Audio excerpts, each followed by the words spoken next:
আসসালামু আলাইকুম রহমতুল্লাহ। ভাবুন তো, হঠাৎ একদিন পৃথিবী বদলে যেতে শুরু করলো। ভালো মানুষ কমে যাচ্ছে, মিথ্যা, জুলুম, অন্যায় চারিদিকে ছড়িয়ে পড়ছে। এগুলো কি শুধুই কাকতালিয়া, নাকি কিয়ামতের আলামত? আজ আমি বলবো কিয়ামতের 10টি বড় আলামত।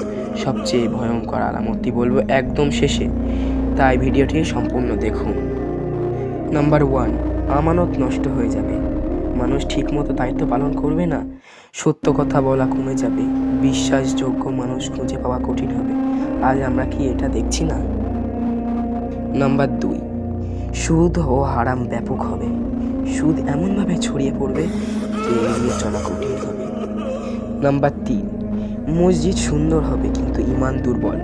মসজিদ বড় হবে, সুন্দর হবে, কিন্তু নামাজে মুসল্লি কম। বর্তমানে কিন্তু সেটাই ঘটছে। নাম্বার 4, সময় দ্রুত চলে যাবে।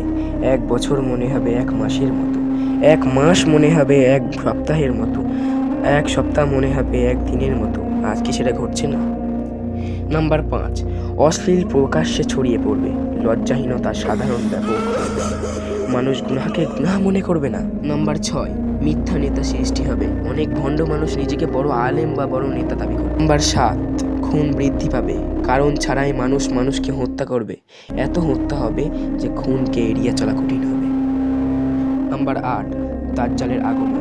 সবচেয়ে বড় ফিতনা হবে দাজ্জাল। সে মানুষকে বিভ্রান্ত করবে, নিজেকে আল্লাহ দাবি করবে।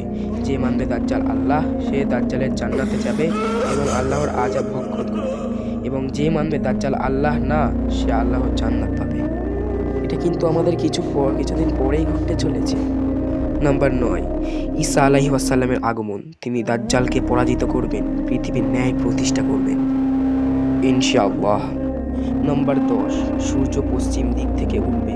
এটাই হবে সবচেয়ে ভয়ঙ্কর আলামত। সেদিন তওবার দরজা বন্ধ হয়ে যাবে, কুরআনের লেখা আরশে উঠে যাবে, কেউ চাইলে আর ফিরে আনতে পারবে না। ভাই ও বোনেরা, আমরা কি প্রস্তুত? আজ যদি কিয়ামত শুরু হয়ে যায়, আমাদের আমল কি যথেষ্ট? আজ থেকে বদলে যায়, নামাজ শুরু করি, তওবা করি, কারণ কিয়ামত হঠাৎ করে আসবে। ভাই ও বোনেরা, আল্লাহর কাছে ফিরে আসি, বেশি বেশি তওবা করি। ভাবুন তো, যদি আজ রাতই হয় শেষ রাত।